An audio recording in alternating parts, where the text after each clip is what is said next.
Okay guys, now we are looking at how to calculate complicated areas where more than one portion is shaded. So looking at what I've done in my graph, I see two portions are shaded. I've labeled one A1, the other one A2. You can also choose to label that one A2, this one A1, it doesn't matter.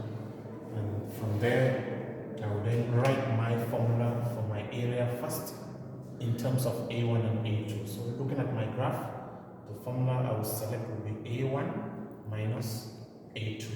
So the reason why I've written this formula like this is reminding me that A1, that portion called A1 lies above the x-axis, while A2 lies below the x-axis. Then the second piece of information is telling me is that if I calculate the area called A1, my answer must be positive because it's above the x-axis. A2 will be negative because it's below the x-axis.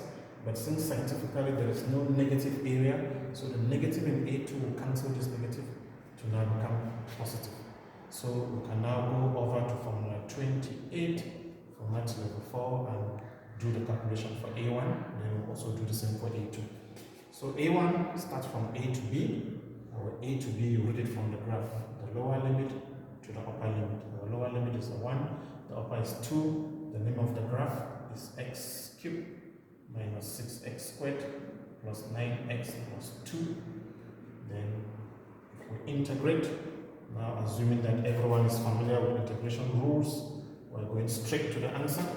This will be x to the power 4 over 4 according to formula 20, then minus 6x cubed over 3, formula 20 again, then plus 9x squared over 2, formula 20 again.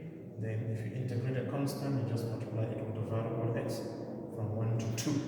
If I see that some of the terms can simplify, like the third one, I can do that so that I don't have to be working with bulky stuff. So this becomes negative 2x cubed plus 9 over 2x squared plus 2x.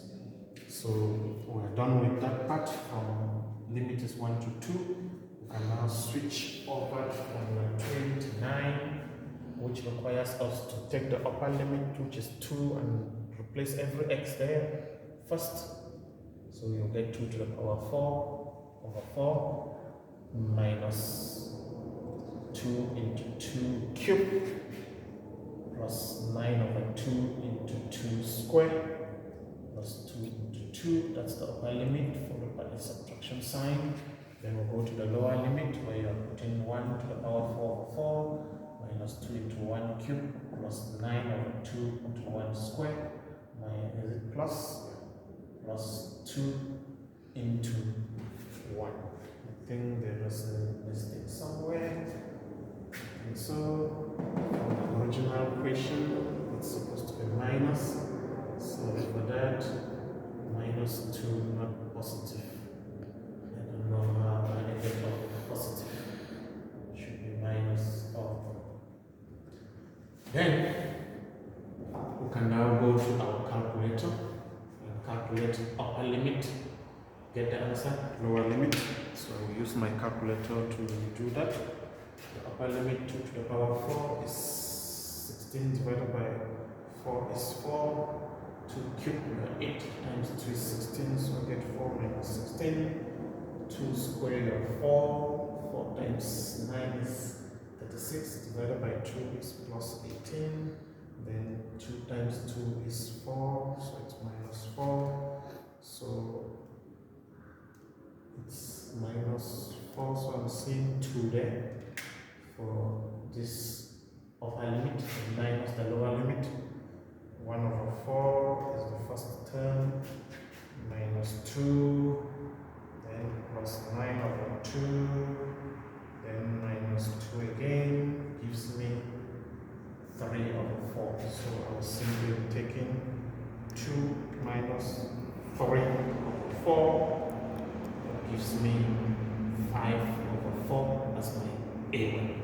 So you can see that A1 is actually positive, just like we were discussing over there that the portion called A1 lies above the x-axis. So expect the answer to be positive. So let's now go to A2. So usually with A2, I don't stress myself too much, or if I were to write something, I would just say it's integrated from 2 to 3, because from the diagram you see start from 2 to 3, and then the function is the same. It's x cubed minus 6x squared plus 9x minus 2 into dx. So since I've integrated it already in A1, I'll go straight to the answer and do the same thing. My answer is x to the power 4 over 4 minus 2x cubed plus 9 over 2x squared minus 2x. I'm just copying from A1 since I've done that already. From 2 to 3, then formula 29 again. Let's start with the upper limit, which is 3 to the power 4 over 4 minus 2 into 3 cubed plus 9 over 2 into 3 squared minus 2 into 3. The lower limit, just copy from A1, but for the sake of you seeing the procedure of formula 29, I will write it again. 2 to the power 4 over 4 minus 2 into 2 cubed plus 9 over 2 into 2 squared minus 2 times 2. So here, you must learn to be smart. As I was saying, this portion, if you check A1, you see that it is where you started A1. So that portion, you don't need to waste your energy there again. If it was me, I would just look at that answer and say this portion is 2. So the only thing I'm doing in the calculator is the first one. So I will take 3 to the power 4, that's 81 over 4. Then minus 3 cubed, you are 27. 27 times 2 is 54, so I'm minus 54. 3 squares 9, 9 times 9 is 81 over 2, so plus 81 over 2 in my calculator, then minus 6, which is 2 times 3. So this gives me 3 over 4. So you see, in A2, we've got 3 over 4 minus 2. So if I take minus 2, my final answer for A2 is negative 5 over 4. So you see, A2 is just as we expected, negative 5 over 4, reminding us that the portion called A2 lies below the x-axis.